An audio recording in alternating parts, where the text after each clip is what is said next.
भृताम् ज्ञातारं विश्वतत्त्वानां वन्दे तद्गुणलब्धये।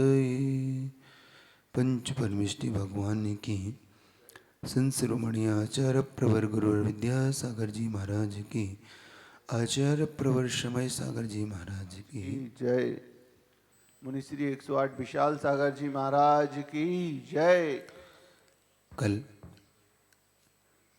तत्वार सूत्र नंबर अध्याय 7 का जो सूत्र नंबर 11 था, उसमें गहरे उस भाव को लेकर वो चलने वाला सूत्र, जिसके अंदर 4 प्रकार के हमें जगत को समझना हो। हम अपने आप को जानना चाहते हैं, समझना चाहते हैं, इन 4 भावों से हमें जुड़ना अत्यंत आवश्यक है, क्योंकि यही 4 भाव वो हैं जो हमें जीना सिखाते हैं।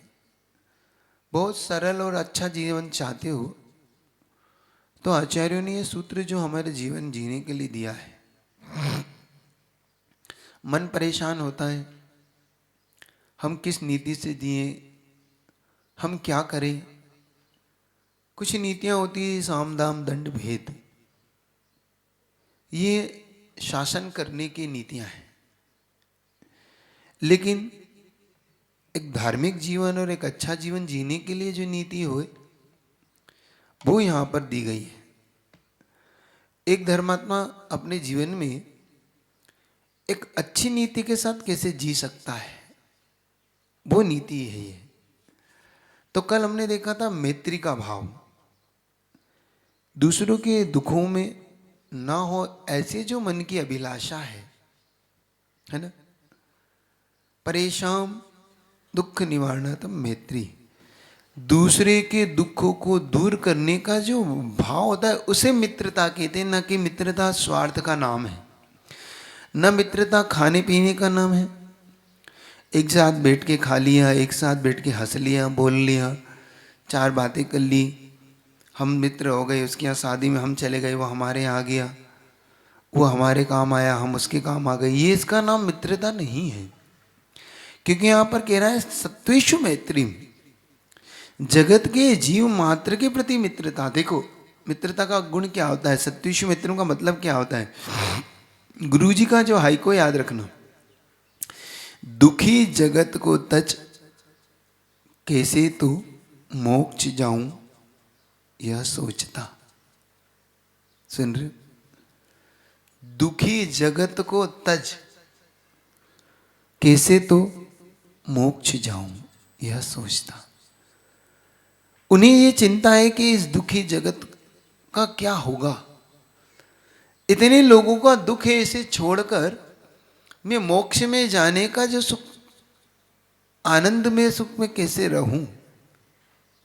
ये ना पुस्तकें ले लो, ये रखी तो पुस्तक, तो समझने का आप पुरुषार्थ करना। यहां पर इसे बोलते हैं जीव मात्र के प्रति मैत्री का भाव, कि क्या है लोगों की आपकी मित्रता अलग प्रकार की। कल अपन मित्रता के बारे में काफी गहराई समझा।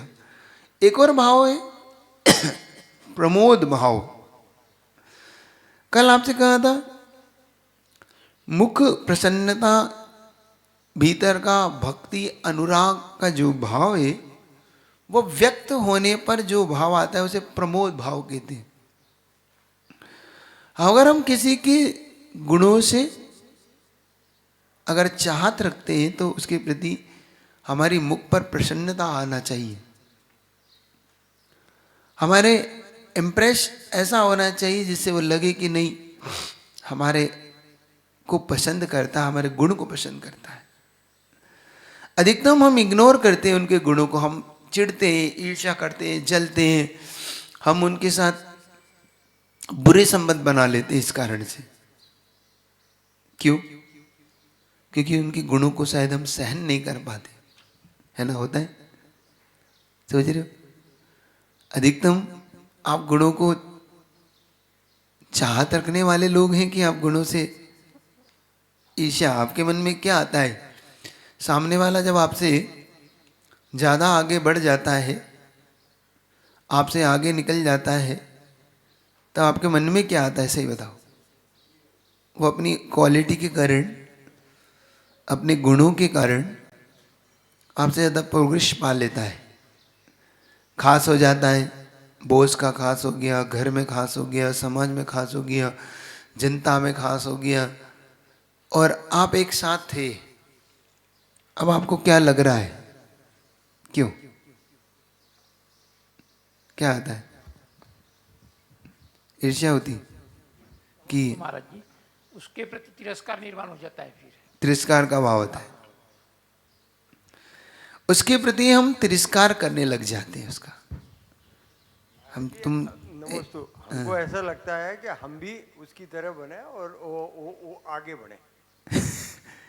ये काम शायद माइक तक या यहीं तक सीमित है कि इससे भी आगे जाता है।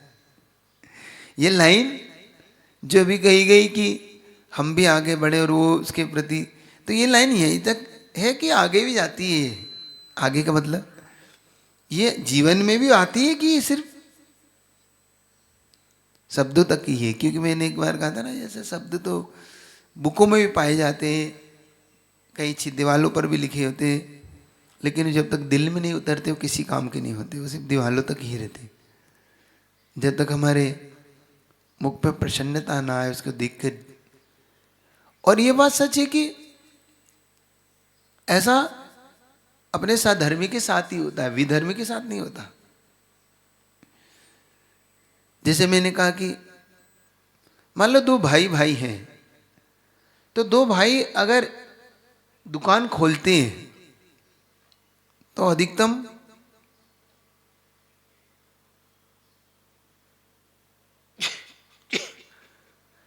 अधिकतम ऐसा होता है, एक भाई की दूसरे भाई के साथ शिकायत होती कि तुम्हें यहां दुकान नहीं खोलना थी, मैंने दुकान खोली है ना, होता है ना।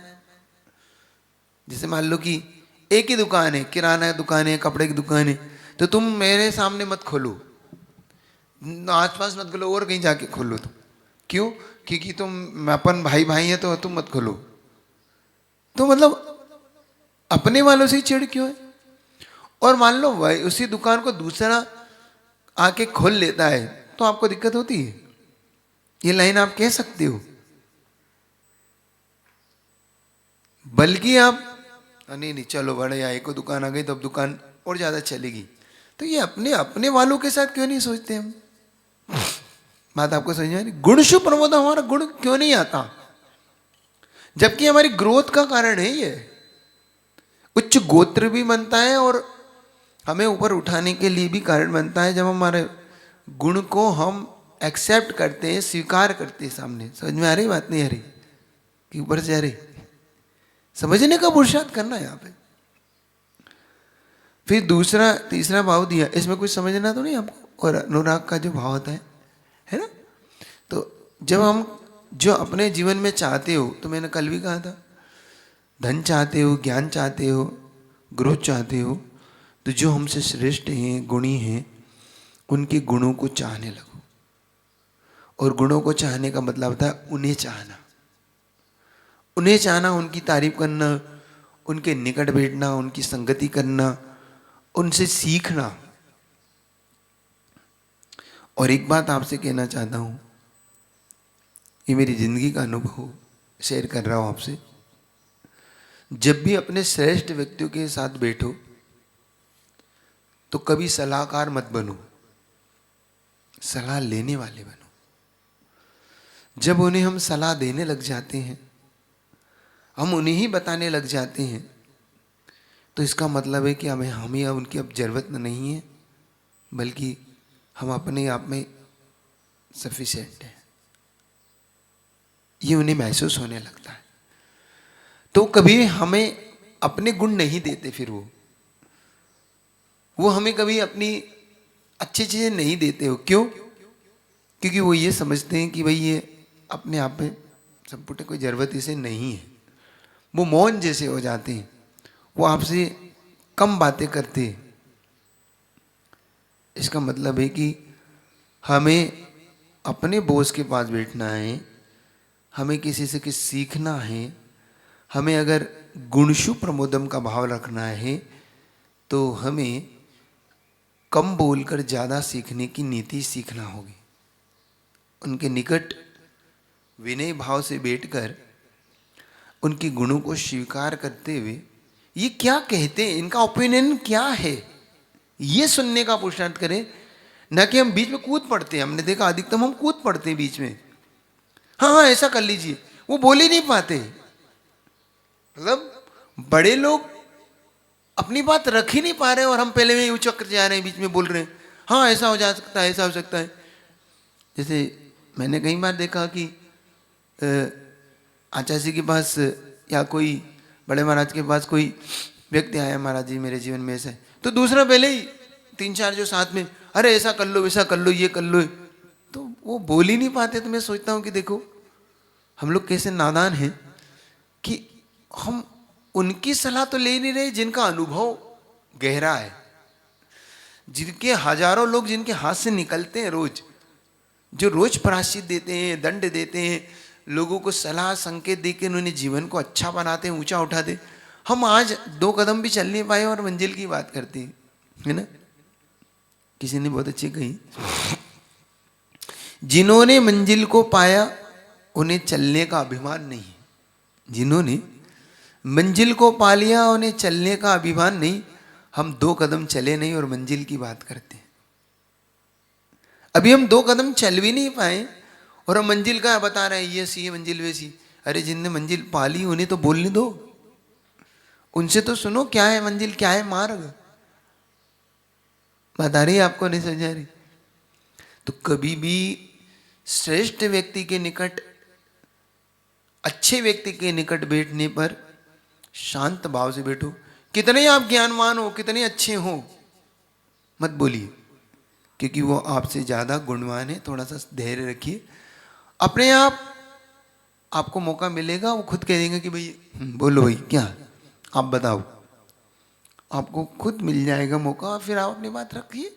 अगर नहीं है तो शांति से सुनिए, हो सकता है आपसे ज्यादा वो अच्छी सलाह वो देते हो, अच्छी ज्यादा वो हैं भी गुण शुभ प्रबोधम, गुणवान है, उनकी उसमें स्पेशलिटी है, वो उसके मास्टर है।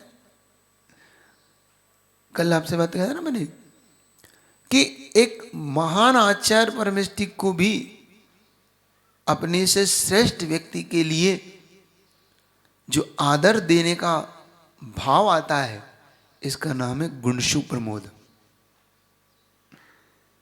महान है वो, ऊंचे, लेकिन अपने से अगर वो छोटा भी है तो उसे भी आदर भाव देते हैं, इसे तो गुणशु प्रमोद। एक गणेश प्रसाद जी, एक वर्णी जी हुई, शायद ये जिनेन्द्र जी वर्णी जी घटना है।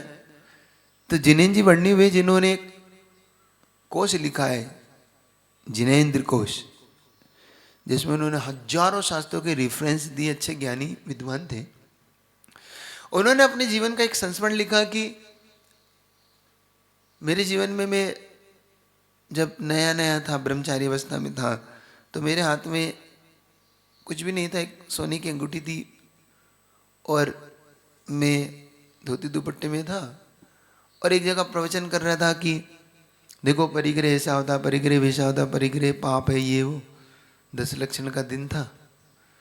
तो एक बच्चे ने वहाँ बैठा होगा, प्रवचन सुन रहा हो, तो उस बच्चे ने जब प्रवचन करने के बाद कहता है, भैया जी आपके हाथ में जो अंगूठी, ये भी परिग्रह होता है। तो मुझे लगा कि देखो बच्चे ने कितनी चीज पकड़ी और मैंने अंगूठी उठा के दान कर दी कि हाँ ये भी परिग्रह, लो ये भी दान करता हूं। जिसे मैं परिग्रह मैं ही नहीं मान रहा, परिग्रह का उपदेश देने वाला या परिग्रह नहीं मान रहा था, उस बच्चे ने मुझे ये बता दिया। तो उन्होंने बच्चे को स्वीकार किया, नकारा नहीं। हम होते तो बहुत बोलते हो, बीच में बोलते हो, रात, मतलब ये नहीं होता, समझे ना।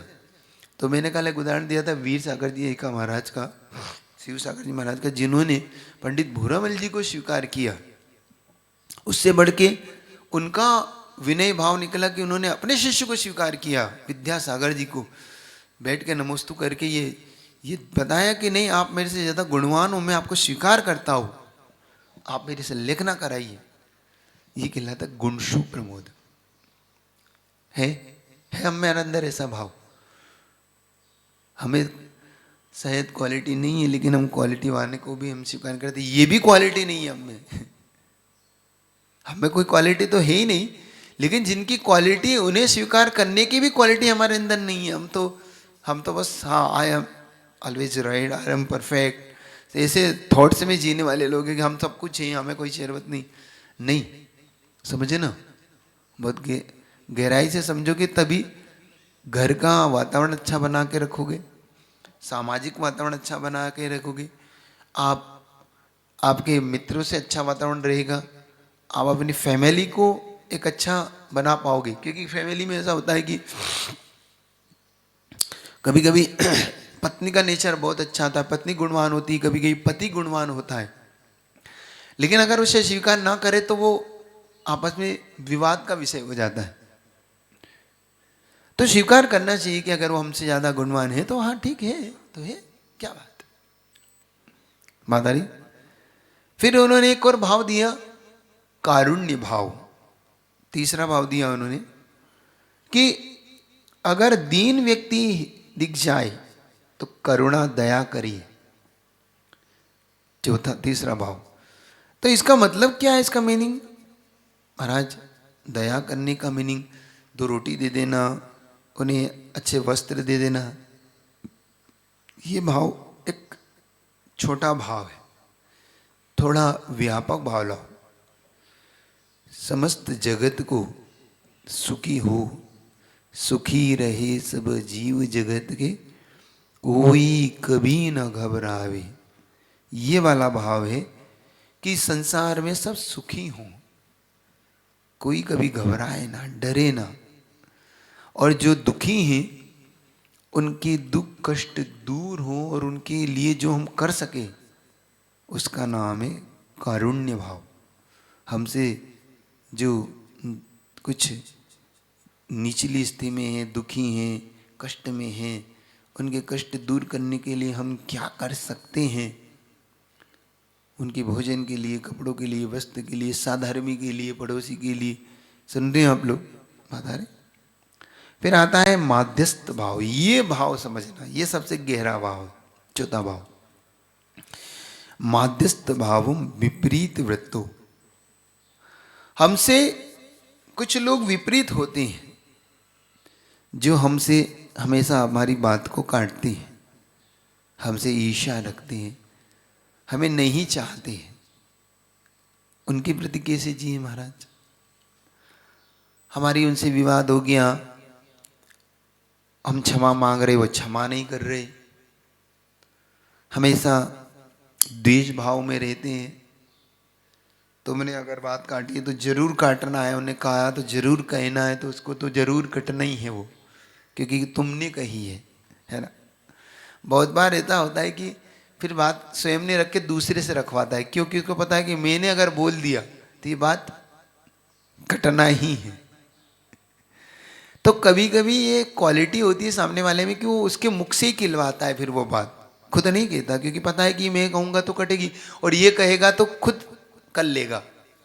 तो ये एक प्रोटोकॉल जैसा होता, समझने वाली बात होती। कभी अपने मुख से मत बोलो, सामने वाला खुद कहेगा कि ऐसा ऐसी बात है भाई, तुम ऐसे ऐसा करो, तो शांति बना के रखिए। तो उसके लिए चाहिए माध्यस्थ भाव, मध्यस्थता। माध्यस्थ भाव का मतलब क्या हुआ? राग और द्वेष मत करिए। क्या ये हमारे अंदर आता है? क्यों? मान लो आपसे कोई विपरीत चलता है तो आपके अंदर मन में क्या आता है? क्या आता है? कौन बताएगा? कोई आपसे विपरीत है, आपकी बात काटता है, आपके पास अच्छा भाव नहीं रखता है, तो जल्दी बताओ क्या भाव आता है आप सबको? नमस्ते महर्षि। महर्षि, गुस्सा तो आता है, लेकिन थोड़ी थोड़ी फिर आदत भी पड़ जाती है, हम इग्नोर करना सीख लेते हैं। इग्नोर करना एक अलग मैटर है, हाँ। और चलिए इस पर दूसरी चर्चा करता हूँ। और क्या भाव आता है किस किस को? कौन कौन बताएगा क्या भाव आता है? कोई भाव ही नहीं आता? हाँ, जो आता है अपन मथना शुरू कर रहे हैं। नमोस्तु महाराज जी। द्वेष का भाव आता है। द्वेष का भाव, इसको देख लूंगा या इसको इसकी बात जब वो कहेगा तो हम भी काटेंगे, हम भी ऐसे करेंगे ना, ये भाव आता है। और कौन भाव आता है, क्या भाव आता है, क्या लगता है आपको? कोई भाव नहीं आता? इतनी देश, सबको देश का ही भाव आता है, सबको देश का, सबको ये भाव आता है। महर्षि ऐसा लगता है मतलब इसकी तो आदत ही होगी है बात काटने की, इसके सामने कुछ भी बोलो ये मना ही करना है, तो अपन इसको उल्टे तरीके से बोलो, कभी ऐसा भी लगता है, या फिर इसके सामने नहीं बोलो तो ये अच्छा है। चलिए, मतलब जो हमारी बात या हमारा हमारे साथ समर्थक नहीं है तो उसके प्रति हम इन भावों में जीने लगते हैं। और कोई भाव किसी के अंदर आता है? हाँ बोल के बताते चलो, क्योंकि इन्हीं भावों से ही तो आपको समझ में आएगा कि क्या करना है हमें आगे लाइफ में। नमोस्तु महाराज जी। महाराज जी, थोड़ा सा मान का भी भाव रहता है कि जो मैं सोच रहा हूँ, जो मैंने सोचा है, जो मैंने किया है वो ही सब बढ़िया है, और कोशिश यही करते हैं कि उसको किसी भी तरीके से दबा के हम जो अपनी बात मनवाएं। जी महाराज जी। मतलब हमारे अंदर ये भाव आता है कि सामने वाला हमसे विपरीत है तो मान का भाव आता है। एक भाव आता है इग्नोर करने का कि छोड़ो क्या करना है। एक भाव आता है कि भाई ये तो इससे जाने दो, इसको तो विपरीत करना ही है। द्वेष का भाव आता है कि भाई मैं भी इसको देख लूँगा, मैं भी इसको, इसकी बात करेगा तो अपन भी उस समय काटेंगे। मन में ये सब विचार उत्पन्न होने पर अपने लगते हैं, और यही विचार आपको मैं बता रहा हूँ, जब आपके मन में ये सब विचार पनपते हैं धीरे धीरे ये आपके घर में, आपके मन में एक ऐसा घर करने लगते हैं कि ये आपको पतन की ओर ले जाते हैं। एक चीज समझना, यहाँ आश्रव का अपन प्रकरण पढ़ रहे हैं, है ना। आश्रव के प्रकरण में जब हम पढ़ते हैं तो इससे हमारे कर्म के जो बुरे आश्रव हमारे साथ जुड़ते हैं। जब बुरे आश्रव जुड़ते हैं तो उसका इफेक्ट हमारे पूरे लाइफ फ्यूचर में पड़ता है, हमारे जीवन में, भविष्य में जो जिसकी हम कल्पनाएं कर रहे हैं उन सब पे पड़ता है। दूसरा, प्रेजेंट में हमारे शरीर पे पड़ता है, हमारी मानसिकता पे पड़ता है, हमारे स्वास्थ्य पे पड़ता है। जब हम गलत थॉट्स में जीते हैं, गलत चीज के साथ जीने लग जाते हैं तो उस समय हमारे बहुत सारी लाइफ कैरियर में कुछ ऐसी चीजें आने लगती है जिसके कारण हमें बहुत तकलीफें उठाना पड़ती है। आपका स्वास्थ्य बिगड़ने लगता है, आप ब्लड प्रेशर हाई होने लगेंगे, आपको शुगर बढ़ने लगती है। मतलब आपको जो शुगर बढ़ती है वो क्यों बढ़ती है? वो शक्कर खाने से नहीं बढ़ती, वो टेंशन से बढ़ती है। बाद में फिर शक्कर उसमें निमित्त पड़ती है। आपको जो शुगर होती है ना किसी व्यक्ति को पहली बार, वो उसको टेंशन के कारण होती है, ना कि शक्कर खाने से, मीठा खाने से नहीं होती। बाद में वो मीठा उसको फिर इफेक्ट करने लगता है, क्योंकि हमारे जो शरीर में जो इंसुलिन बनता है, जो वो उस टेंशन के कारण बनना बंद हो जाता है। तो जो आपका शुगर को मेंटेन करने वाला जो पदार्थ था, केमिकल था, वो शरीर में बनना बंद हो गया। अब बनना बंद हो गया तो आपकी शक्कर बढ़ने लगी, और वो हो गया टेंशन के कारण। जो आप टेंशन कर रहे हैं, जो आप दूसरे के लेके चल रहे हैं, आपको जो ब्लड प्रेशर बढ़ रहा है, ये क्यों बढ़ा? ये सब जो आप गलत थॉट्स में जी रहे हैं, ऐसा करूंगा मैं, वैसा करूंगा, उसको देख लूंगा, इग्नोर मार रहे हैं ना उसको। तो इग्नोर मारने का मतलब माध्यस्थ भाव नहीं होता।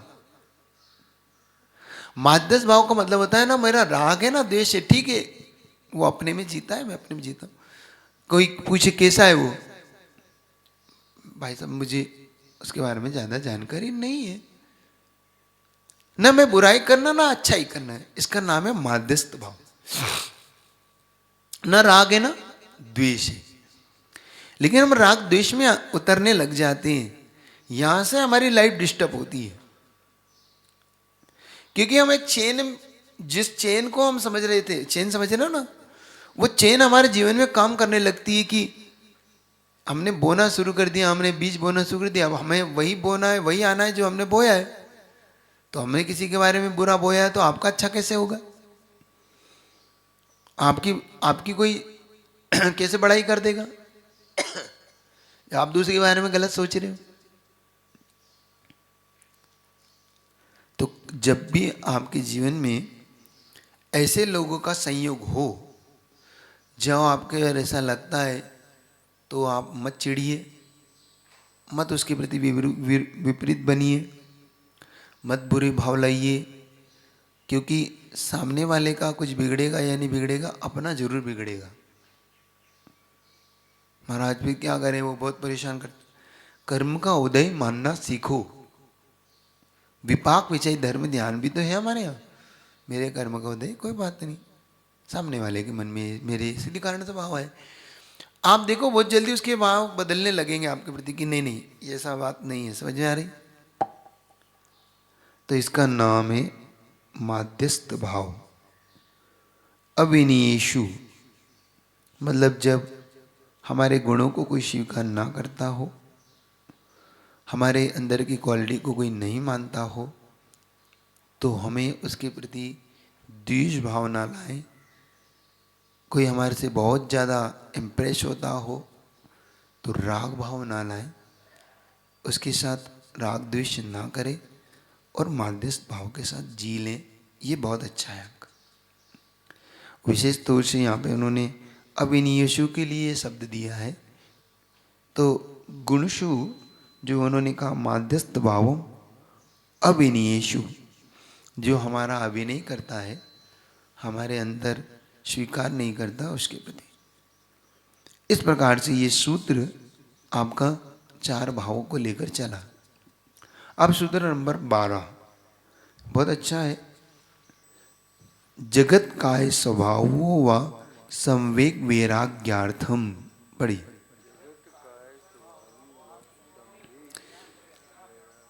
जगत और काय, इसके स्वभाव को जानना। तो ये किस भाव को पैदा करने वाला है? संवेग और वैराग्य भाव को पैदा करता है। अगर हम इस सारे संसार को जीना सीखना चाहते हैं, अगर आप इस संसार में राग द्वेष से बचकर जीना चाहते हैं, तो इसको समझना। यहाँ पर ये सूत्र आपके बहुत काम का है। आपकी लाइफ में जब जब टेंशन बढ़ने लगे, आपकी काया आपका साथ ना दे, साथ से मतलब बीमार हो, जगत धोखे दे, कोई आपको धोखा देता हो, आपको छल करता हो, आपके साथ कपट करता है। क्योंकि सबसे बड़ी प्रॉब्लम आती है, एक सबसे बड़ा एक विषय है कि महाराज हर कोई धोखा देता है, क्या करें हम जीवन में? क्यों? आपको लोग धोखे देते हैं कि नहीं? आपके जीवन में है कि कोई धोखा नहीं देता? आप जीवन में आप लोगों से जानना चाहता हूं, धोखा ज्यादा खाया है कि आपको बिना धोखे वाले लोग ज्यादा मिले? जल्दी 1 मिनट में जल्दी जल्दी बता दूं तो आगे बढ़े गाड़ी। आप सबकी लाइफ में धोखे देने वाले लोग ज्यादा मिले? परिवार में धोखा दिया हो, पितृ ने धोखा दिया हो, कोई व्यापारी ने धोखा दिया हो, और भी जिनको आपने लाइफ पार्टनर माना हो वो ने कभी धोखा दे दिया हो, बच्चों ने धोखा दिया हो, पुत्रों ने, बेटी ने, कोई भी धोखा दे। धोखा देने के लिए तो कुछ भी हो सकता है ना? तो ये जानना चाहता हूँ, आपने धोखा ज़्यादा खाया है लाइफ में, या आपको आपके सपोर्टर ज़्यादा मिले? जल्दी से 1 मिनट में कोई बताना चाहेगा? बताओ ना जल्दी से, जो है सो बोलो। कहाँ है माइक? कहाँ है? हाँ बताओ, क्या है? आपने ज्यादा धोखा खाया? नमस्ते महाराज जी। धोखे देने वालों का परसेंटेज तो बहुत कम है भाई महाराज जी। देने वालों का कम है? हाँ मतलब आपकी लाइफ में? हाँ, सहयोगी ज्यादा मिले हमें। सहयोग ज्यादा है, बहुत बढ़िया। धोखे देने वाले मिले तो लेकिन कम मिले? बहुत कम, बहुत परसेंटेज कम है। चलिए, और किसके किसके लाइफ में ज्यादा परसेंटेज है कि महाराज हमें बहुत ज्यादा है धोखे देने वाला? शायद सपोर्टर कम मिले, धोखे देने वाले ज्यादा मिले। हैं? आप डर रहे हो या बताना नहीं चाहते? हाँ, वो बताना चाहते हैं बाबा।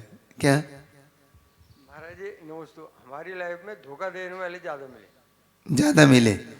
लोगों ने पल पल पे आपके साथ छल किया, धोखा किया, अपनी संपत्ति रख लिया, हमें कुछ कहा, मित्र बन के ठगा, है ना?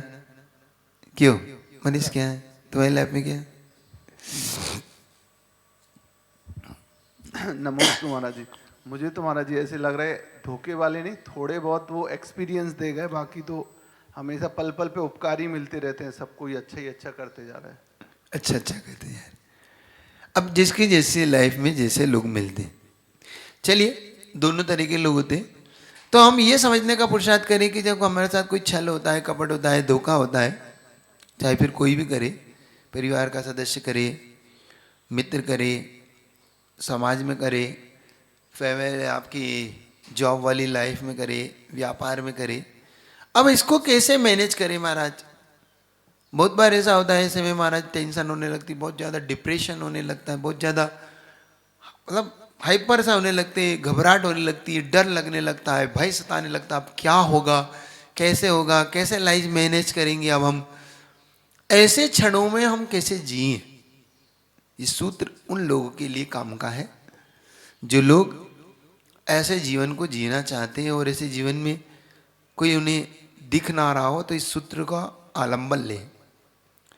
आचार्य परमेष्ठी ने दो चीज की चर्चा की, जगत के स्वभाव की और काय के स्वभाव की। सब कुछ अच्छा है तो हमारा शरीर धोखा देने लग जाता है, शरीर धोखा ही नहीं दे रहा, काम ही नहीं कर रहा। शरीर अच्छा है तो लोग मित्र दो रहे, तो उन्होंने कहा जगत काय स्वभाव व संवेग वैराग्यार्थम। जगत के काय की चिंता, जगत के स्वभाव की चिंता करो कि जगत कैसा है।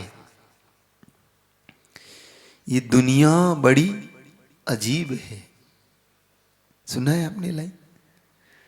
ये दुनिया बड़ी अजीब है, किससे दगा नहीं, मौके पे सब अजनबी, यहाँ कोई सगा नहीं। ये दुनिया बड़ी अजीब है। ये दुनिया, ये जगत बहुत अजीब है। यहाँ पर हम जिसे सगा मानते हैं वो सबसे पहले दगा दे जाता है। तो सबसे पहले जगत के पर स्वभाव को ही नेचर है कि यहाँ जगत किसी का सगा नहीं है, ये जगत अपने स्वार्थ के लिए जीने वाला है, इसका नेचर है। तो फिर हम जगत पे विश्वास या अविश्वास का तो प्रश्न ही कहाँ बचा। इससे हम संवेग भाव को सीखें। संवेग भाव का मतलब जगत से डर लगने लग जाए, वो डर नहीं, मतलब जगत से ऊपर उठने का जो भाव है उसका नाम है संवेग भाव, कि मैं संसार से कैसे ऊपर उठूं, मेरा ये संसार कब तक ऐसा ही रहेगा, मैं कब तक इस संसार में घूमता रहूं, भ्रमण करता रहूं, कब तक इस संसार में ये सब धोखेबाजी और इस पे जीता रहूंगा। इससे तो अच्छा है संसार से ऊपर उठो, क्या करना है संसार। ये भाव आना चाहिए, ना कि हम उसके प्रति द्वेष भाव में जीने लगे, राग द्वेष भाव में जीने लगे, वो भाव नहीं आए। समझ आ रहा? तो यहां पर वो कह रहे हैं कि संसार में आप इन भावों के साथ जियो कि इस संसार की वस्तु तत्व को समझने के, समझे नियत को, यहां पर हम ये समझने के लिए पुरुषार्थ करें, ये जगत आज जो दिख रहा है कल ये नहीं दिखने वाला है, और परिवर्तन प्रकृति का नियम है, ये याद रखना।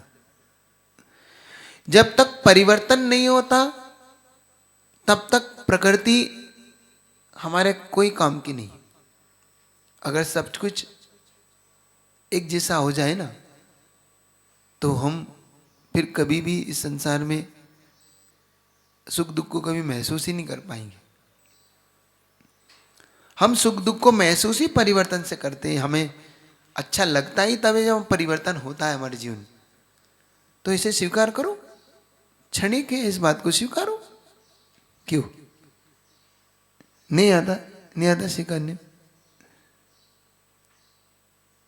तो समझना इसके जगत के स्वभाव को। तो कैसा है जगत? तो उन्होंने कुछ उदाहरण दिए, जैसे पानी का बुलबुला, देखा आपने? आश्चर्य अपन सबको होता है कि यह पानी का बुलबुला है। यह आश्चर्य का कारण नहीं है। आश्चर्य का कारण तो यह है कि ये इतनी देर टिका कैसे है। सुन रहे कि पानी का बुलबुला इतनी देर टिका कैसे? ये फूट जाना आश्चर्य का कारण नहीं है। पानी का बुलबुला फूट गया, ये आश्चर्य का कारण है? वो तो उसका स्वभाव है, नेचर है। ये इतनी देर टिका कैसे, ये आश्चर्य का कारण है।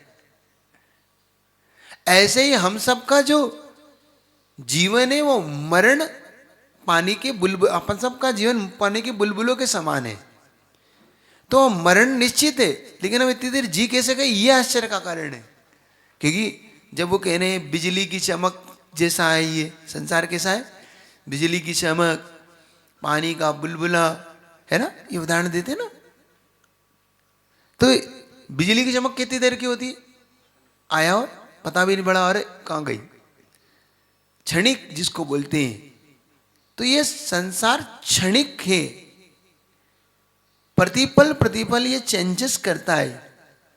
जैसे आपको एक उदाहरण दूं तो आपको समझ में आएगा। हम प्रतिपल जी रहे हैं कि प्रतिपल मर रहे हैं? आपकी आयु बढ़ रही है कि घट रही है? प्रतिक्षण प्रतिक्षण। तो आप जी रहे हो कि मर रहे हो?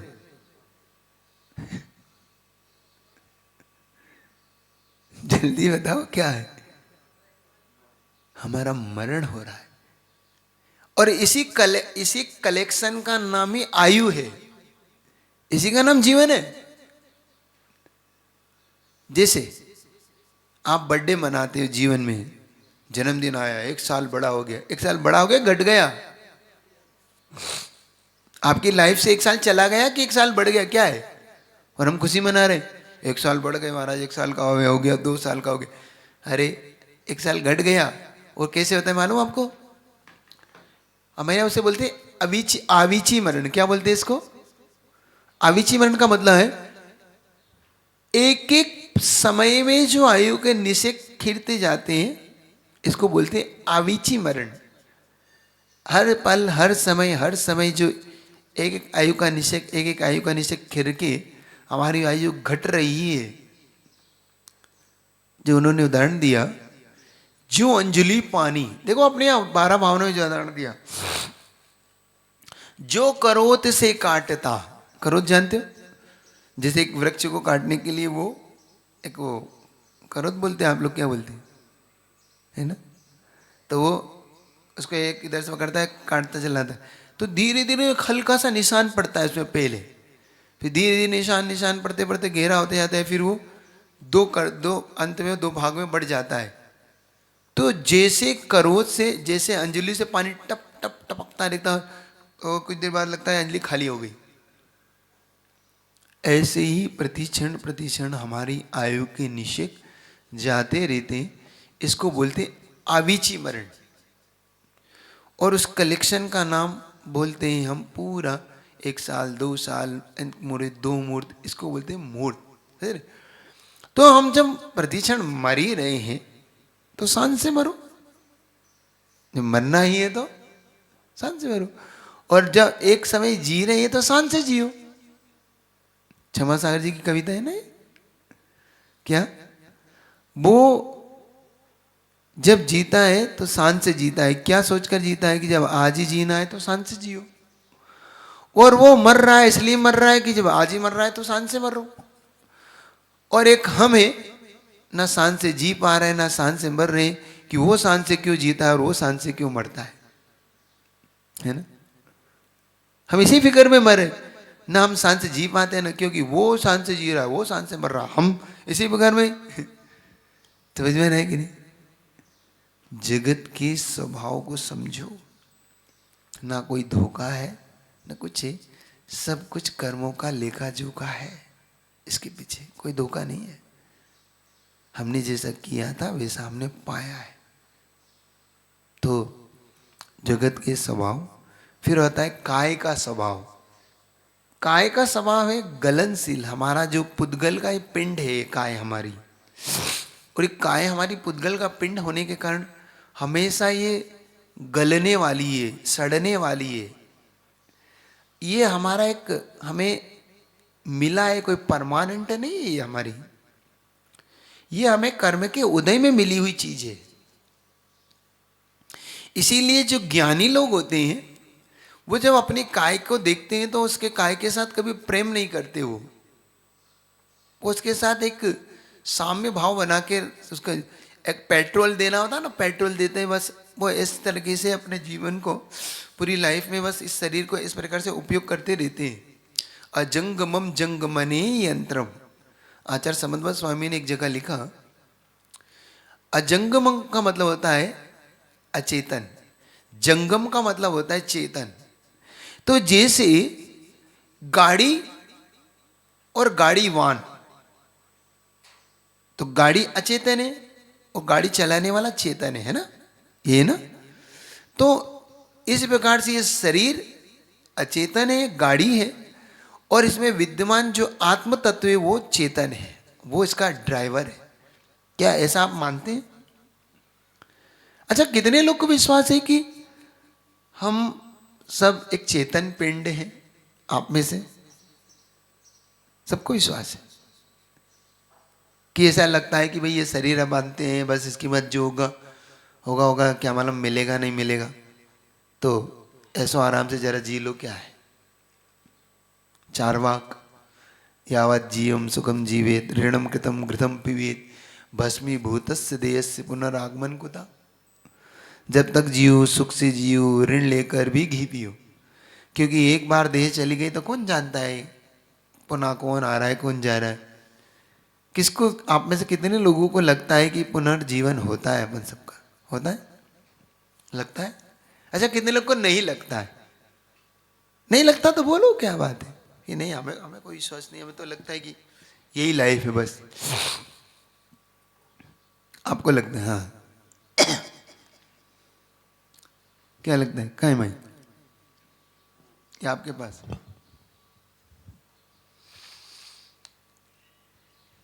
नमस्ते महाराज जी। महाराज जी, जैसे ये हम बताया है कि जीवन बुलबुले के समान है, तो ऐसा लगता है कि मतलब वैराग्य की तरफ जाने की बजाय राग की तरफ जाते हैं कि अब एंजॉय कर लो, सारे जो मजे करना है कर लो। ऐसा लगता है कि भाई जब ऐसा ही ये बुलबुले के समान है तो बस आज ही जी लो, कल का क्या अपन क्यों टेंशन करो, ऐसा लगता है। मतलब अगली लाइफ मिलेगी मिलेगी नहीं, ये लगता है कि नहीं आपको? नहीं मिलेगी, इसलिए यही कर लो, ये लाइफ है अच्छी है, जी लो, एंजॉय करो, है ना।